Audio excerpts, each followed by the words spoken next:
Vocês estão felizes? Mais uma vez, vocês estão felizes? Amém. Você trouxe Bíblia, queridos? Abre comigo lá em Romanos, no capítulo 1, verso 16.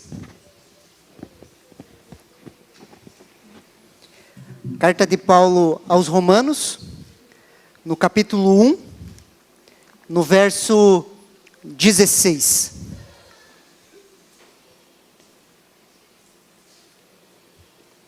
A palavra de Deus, ela fala assim, porque não me envergonho do evangelho de Cristo, pois é poder de Deus para a salvação de todo aquele que crê, primeiro do judeu e também do grego. Não me envergonho do evangelho de Cristo. Por quê? Porque ele é poder para salvação. Nós vimos aqui as pessoas confessando a Jesus como seu único e suficiente Salvador. Esse é o poder da salvação do Evangelho de Jesus Cristo. Trazer pessoas, mudar histórias, converter vidas. O Evangelho de Jesus, queridos, ele traz salvação a todo aquele que crê. Quando depositamos a nossa fé, queridos, em Jesus Cristo, esse poder de salvação toca as nossas vidas. E é por isso, queridos, que em tempo e fora de tempo, eu e você somos desafiados a pregar o Evangelho, a não nos escondermos, a não termos vergonha do Evangelho de Cristo, porque aquele que crê nesse Evangelho será salvo. Esse é o poder do Evangelho, queridos. E Paulo, o apóstolo Paulo, ele foca no Evangelho. Quando ele escreve a carta aos Romanos, queridos, Paulo não foca na necessidade dos romanos. Ele não foca na necessidade daquela igreja.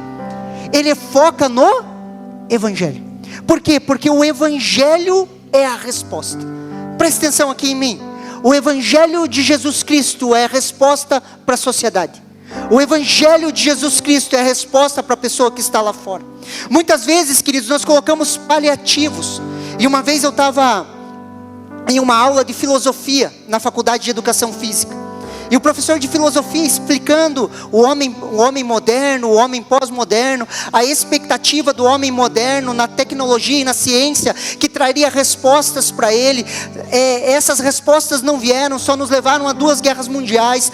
Frustra esse homem moderno, nós entramos na pós-modernidade e nós vamos caminhando e o homem cada vez mais vai se perdendo.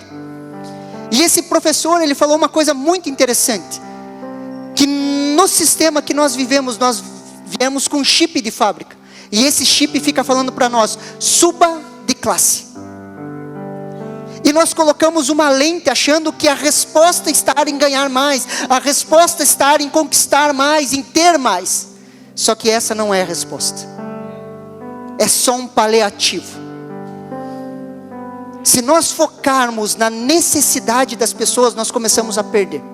Uma vez lá em Vitimarsum, nós estávamos formando a liderança, começando a igreja, e nós começamos a tentar resolver todos os problemas das pessoas.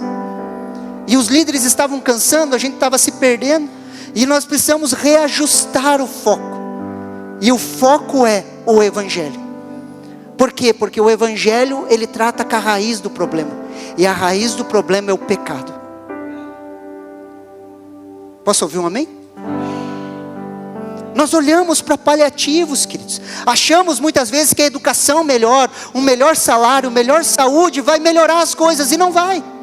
Uma vez um governador, queridos, ele tirou um pessoal de uma favela, construiu habitações para eles, um governador no Brasil, e levou esse povo para dentro dessas novas moradias.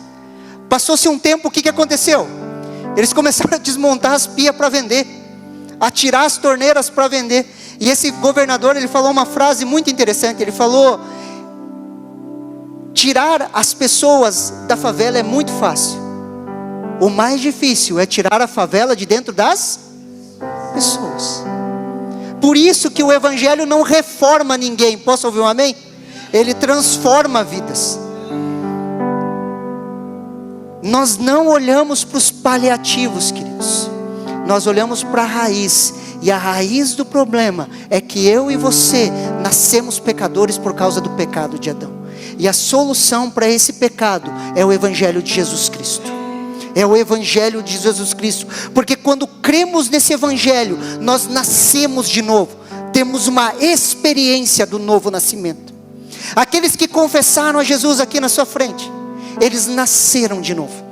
Eles têm uma história antes e uma história depois de Cristo. O novo nascimento é um marco na vida das pessoas. Não é uma reforma, queridos, é um novo nascimento. A regeneração do seu espírito, a comunhão com Deus estabelecida novamente através do Evangelho de Jesus Cristo. A transformação de vida. Temos uma experiência com esse novo nascimento. Você pode me perguntar, pastor, mas o que é o Evangelho? Queridos, a palavra Evangelho, ela significa boas notícias. Boas notícias. Quais notícias? Que Jesus Cristo morreu em nosso lugar. Toda a nossa dívida foi paga na cruz do Calvário. Todo escrito de dívida que de alguma forma vinha contra nós, Jesus cravou na cruz do Calvário. Hoje não há mais condenação para aqueles que estão em Cristo Jesus. Os nossos pecados, o nosso passado foi jogado no mar do esquecimento. Para aqueles que se batizaram, guarde isso no coração. O seu passado foi jogado no mar do esquecimento. Você é uma nova criatura. As coisas velhas se passaram, eis que tudo se fez novo. Jesus é o holocausto de Deus, assim como era na antiga aliança, que o sacerdote oferecia um holocausto para entrar no santo dos santos. Jesus Cristo é o holocausto perfeito, é o Cordeiro de Deus que foi morto pela minha e pela sua vida. Jesus morreu em nosso lugar. O sangue de um justo derramado por mim e por você. Olha o que Romanos capítulo 6 versículo 23 nos fala. Olha que interessante, Romanos 6, 23.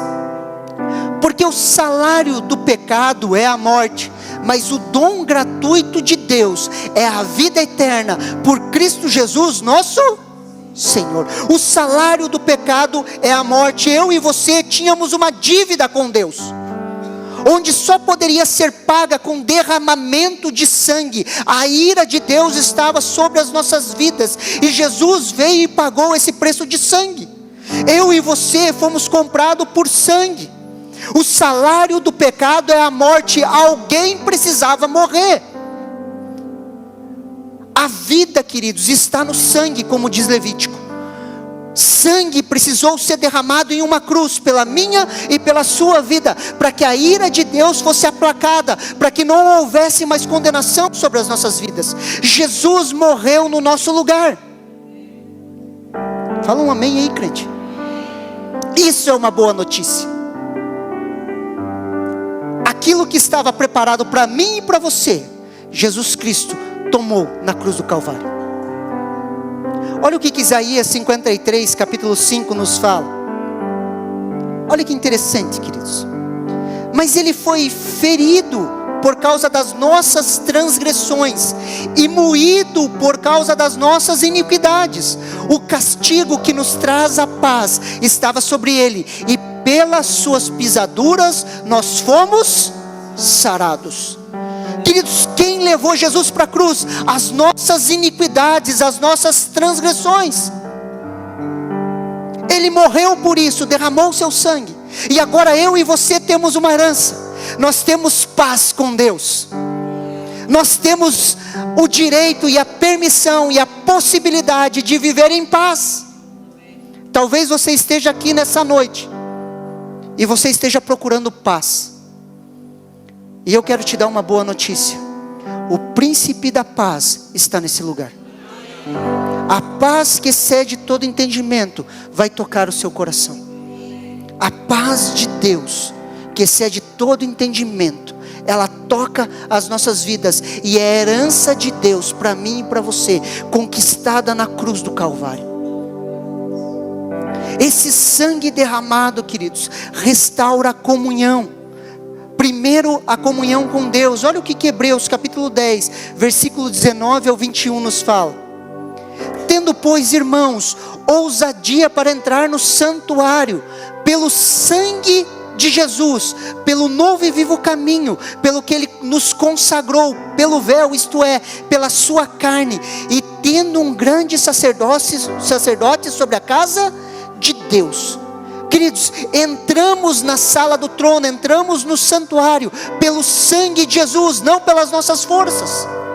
Entramos diante de Deus pelo sangue de Jesus derramado. Não confiamos nas nossas obras, mas confiamos no sangue de Jesus, pela oferta de sacrifício de Jesus na cruz. Hoje eu e você temos livre acesso.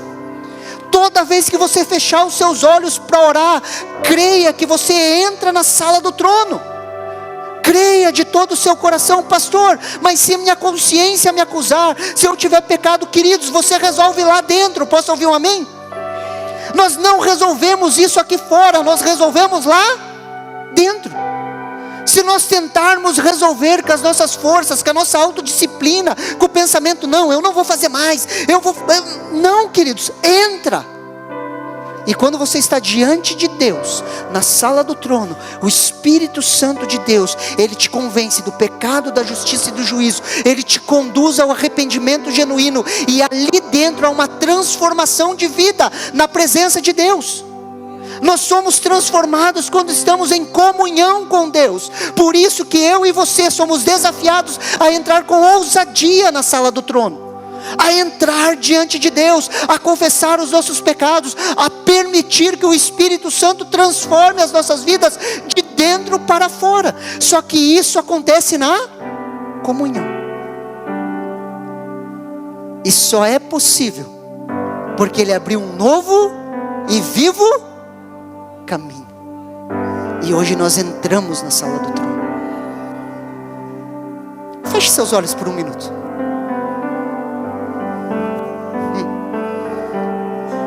Perceba a presença de Deus te envolvendo nesse momento. Nós estamos diante da sala do trono, queridos. Nesse lugar a cura, a restauração, nesse lugar a paz. Perceba que nenhuma preocupação invade o seu coração, porque você está envolvido com a presença de Deus. Perceba o Espírito Santo tocando o seu coração. Perceba a paz de Deus, que excede todo entendimento. Esse é o poder da comunhão com o seu Pai Celestial. É para isso que você foi criado. Ele restaura a comunhão. Amém? Consegue perceber, sim ou não? É essa paz, queridos.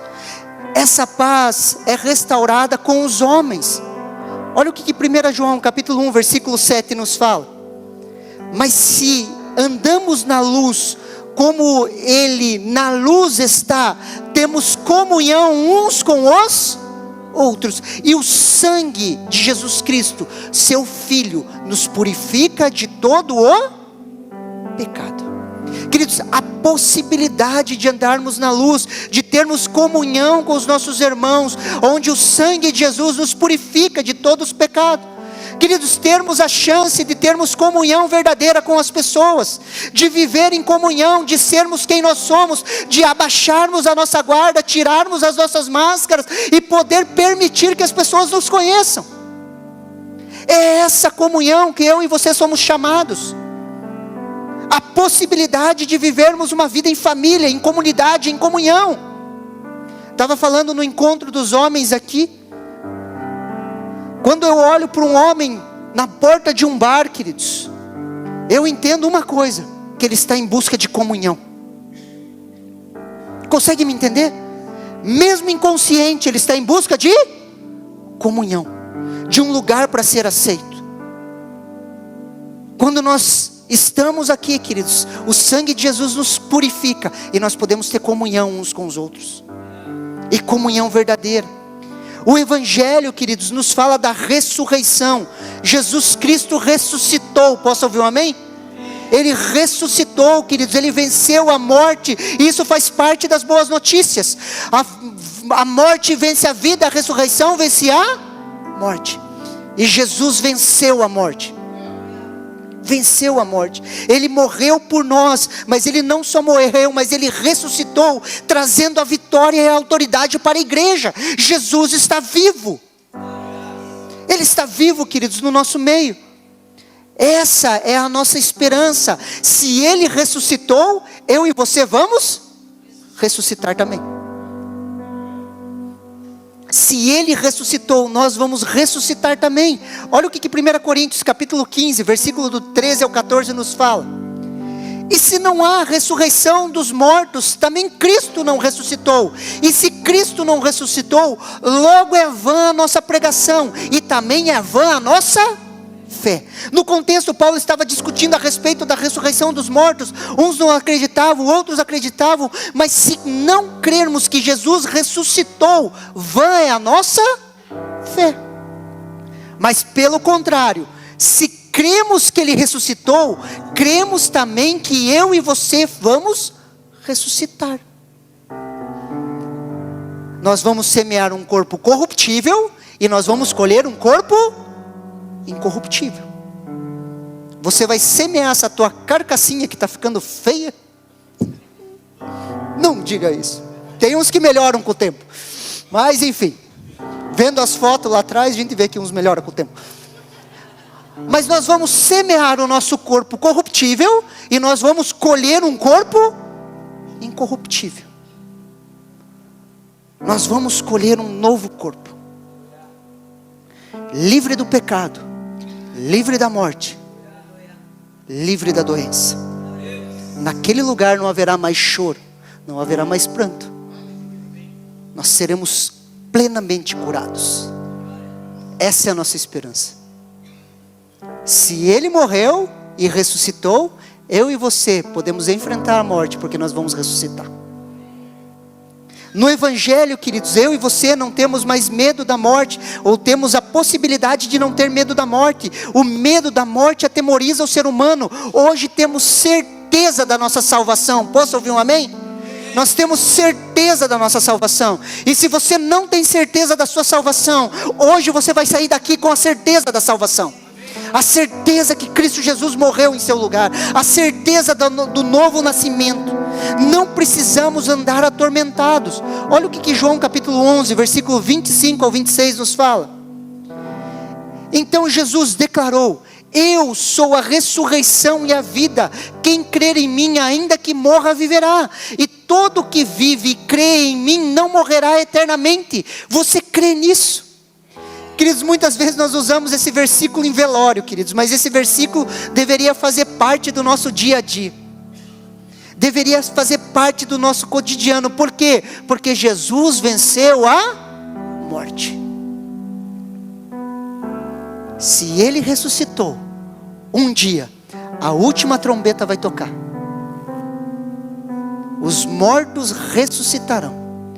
E aqueles que estiverem vivos em Cristo Jesus serão transformados. Essa é a nossa esperança, esse é o Evangelho. Jesus morreu, ressuscitou e agora Ele reina. Olha o que Efésios capítulo 1, versículo 19 ao 23 nos fala.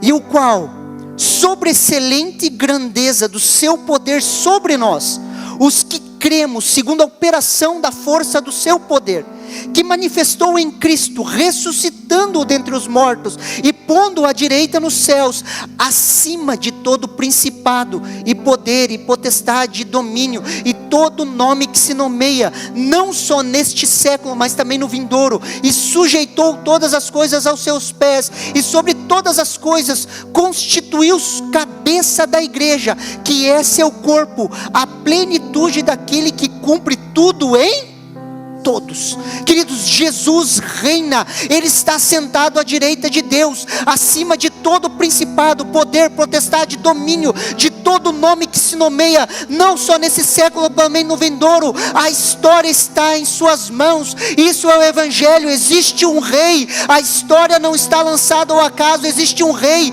A história não está nas mãos dos satanistas ou de uma conspiração global. Existe um rei. Não estamos perdendo. Existe um rei. A história não está lançada ao acaso. Preste atenção aqui em mim, não tenha medo. Existe um espírito de medo tentando atormentar as pessoas. Não tenha medo. Pastor, mas há rumores de guerra, há uma conspiração. Não, queridos, Jesus reina. A história está sendo conduzida pela sua poderosa mão. Queridos, Jesus edifica a sua igreja. Ao longo dos séculos, Jesus tem edificado a sua igreja. Nós estamos avançando, nós não estamos perdendo. Existe uma mão invisível guiando a história. Por isso, não tenha medo. Não permita que o espírito de medo tome o seu coração. O medo, queridos, é um espírito. Nós precisamos guerrear contra ele. Não tenha medo. Não tenha medo de más notícias. Entenda, Jesus está conduzindo a história. A boa mão de Deus tem nos conduzido. Ele está conduzindo uma história maior. E eu quero te dar uma boa notícia. Ele conduz histórias menores, a minha e a sua, sobre a face da terra. Ele tem nos conduzido. Esse rei reina, e esse rei vai voltar. Atos capítulo 1, do versículo 9 ao 11. Depois de ter dito isso, Jesus foi elevado às alturas, à vista deles, e uma nuvem encobriu-o dos seus olhos, e estando eles com os olhos fixos no céu, enquanto Jesus subia, eis que 2 homens vestidos de branco, puseram-se ao lado deles e disseram: homens da Galileia, por que vocês estão olhando para as alturas? Esse Jesus que foi levado do meio de vocês para o céu, virá do modo como vocês o viram subir. Assim como ele subiu aos céus, um dia ele vai voltar para consumar todas as coisas. Queridos, ele vai voltar. Essa é uma promessa. Essa é a âncora da nossa esperança. Jesus, ele vai voltar. E quando ele voltar, todas as coisas vão convergir nele. Olha o que Efésios capítulo 1, do versículo 9 e 10 nos fala.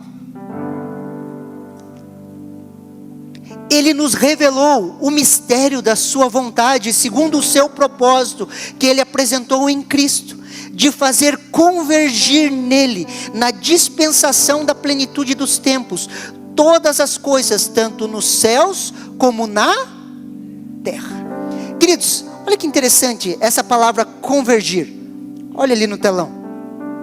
Essa palavra convergir significa resumir outra vez, colocar todas as coisas juntos sobre o princípio unificador, ou uma pessoa, condensar em um sumário, dirigir-se, afluir, concorrer a um mesmo ponto, ficar reunido, agregar-se, agrupar-se, reunir-se. Queridos, um dia a última trombeta vai tocar, e Jesus vai fazer todas as coisas convergirem nele. Todas as coisas, nos céus e na terra, vão convergir em Jesus, voltando ao plano original, uma terra sem pecado. E nós vamos usufruir dessa plenitude. Isso é o Evangelho. O Evangelho, queridos, ele nos leva a um propósito. O Evangelho não se resume em salvação pessoal. Nós somos salvos, posso ouvir um amém? Mas nós somos salvos para as boas obras. Nós somos salvos para um propósito. Ele nos encaixa em um propósito eterno. Eu e você temos um propósito. Queridos, Deus não faz nada em linha de série. Cada um de nós, queridos, foi feito de forma assombrosa e espetacular. Cada um de nós tem um propósito singular. E quando nós unimos esse propósito, nós vemos o reino de Deus se manifestando. E Ele nos salva, o Evangelho nos salva para um propósito. Quando nós olhamos para a cultura greco-romana, queridos, Jesus usa a palavra Evangelho. E a palavra Evangelho não é uma palavra religiosa. Jesus usa um traço da cultura local. Quando as cidades eram conquistadas pelo Império Romano, o que acontecia? Elas eram conquistadas, a guerra era vencida, vinha um mensageiro para o rei, dizendo o quê? Vencemos. Ele trazia o evangelho, a boa notícia. E qual era essa boa notícia? Que nós vencemos. Essa cidade que era conquistada, a sua área militar era tirada desse lugar, levada a Roma cativa, e os apóstolos eram enviados para começar a implantação da cultura romana nessa cidade conquistada. Os focos de resistência eram apagados. Quando esses focos de resistência eram apagados, o rei se preparava para vir para essa cidade. Era a presença do rei chegando nessa cidade. A trombeta era tocada, os arautos iam à frente, declarando: eis o rei dos reis. Isso é o evangelho. Eu e você estamos apagando focos de resistência. Somos como esses arautos. O rei dos reis está vindo. E um dia, a última trombeta vai tocar, e o rei dos reis virá sobre a face da terra. Isso é o evangelho, queridos. Jesus venceu. Eu e você estamos apagando focos de resistência. Estamos preparando o caminho para o verdadeiro rei dos reis.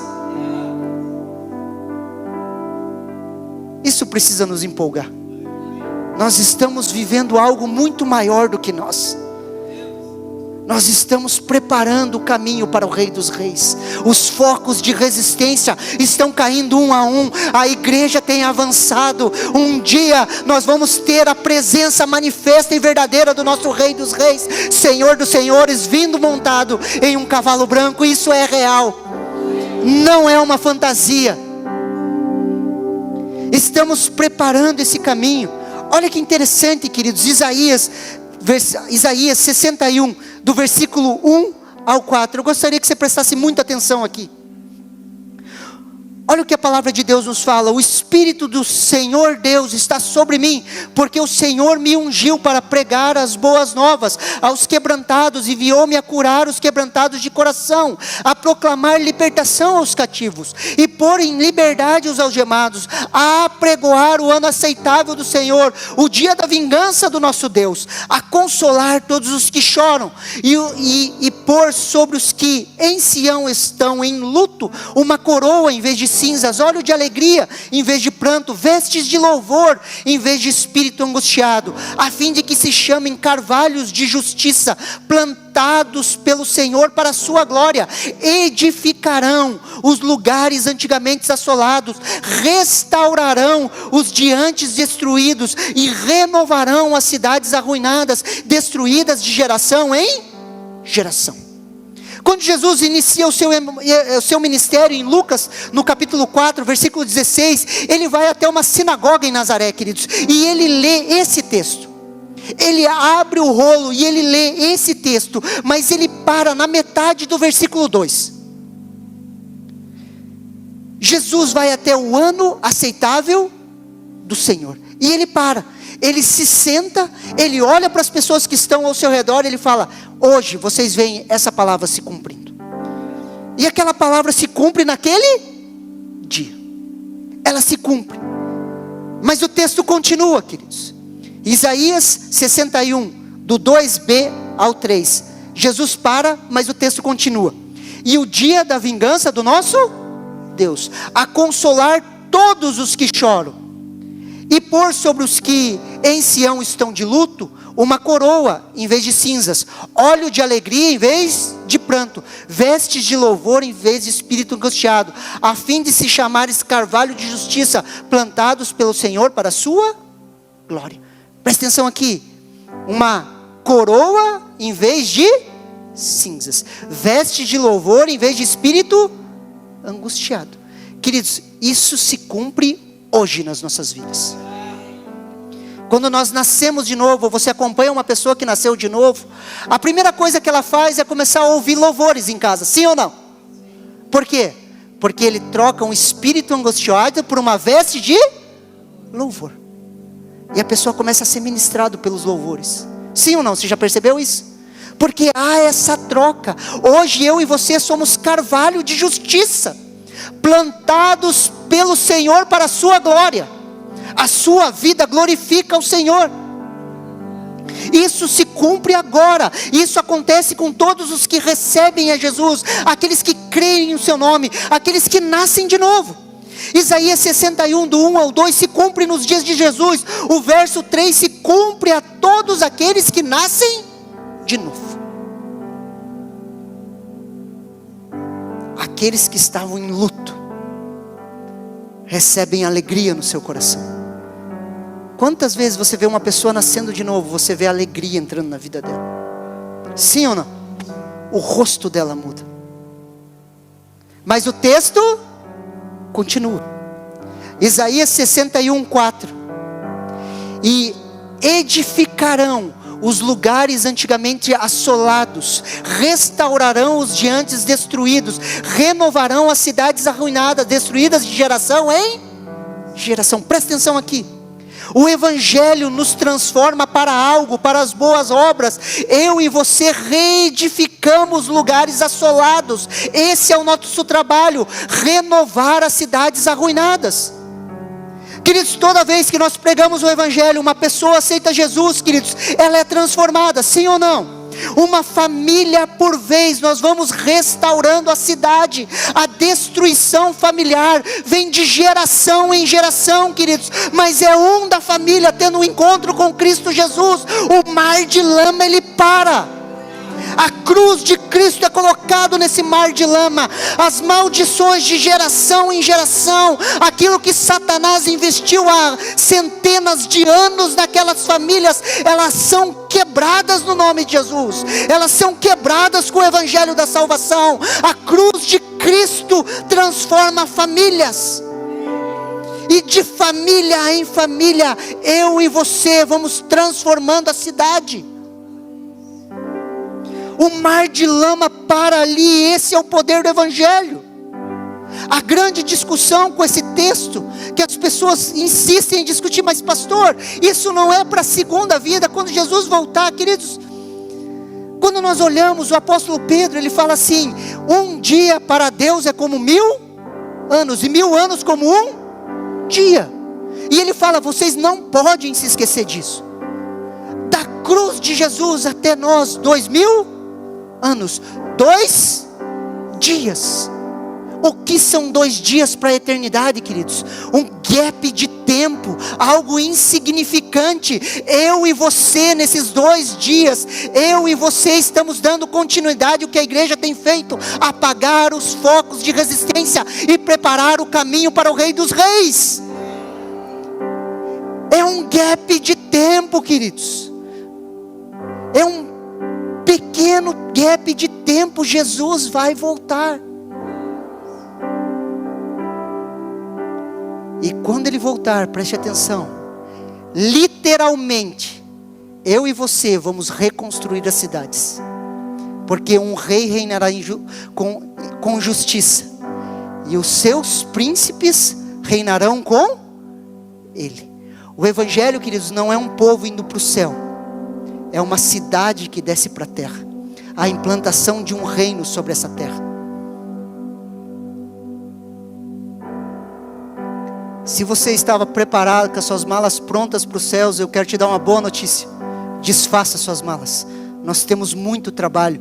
O ministério da reconciliação está sobre os nossos ombros. Nós estamos reconciliando essa terra com o seu Criador.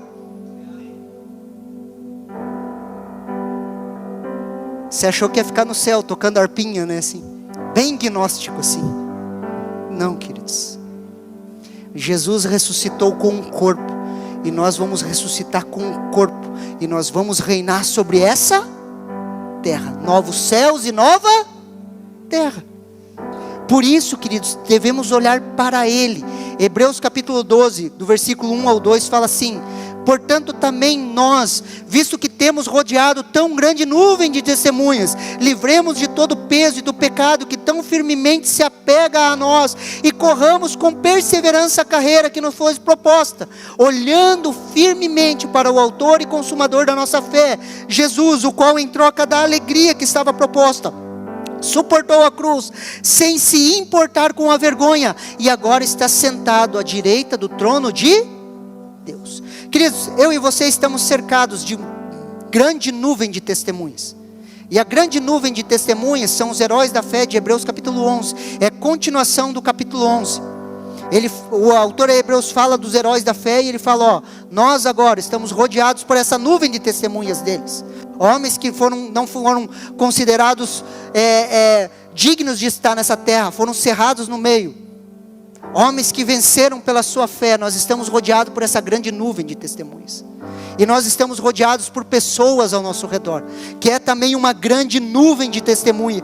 Pessoas estão olhando para mim e para você. Pessoas estão buscando resposta nesse tempo difícil. E eu e você devemos largar o peso e o pecado e correr a carreira proposta. Qual carreira? Ser testemunha desse evangelho.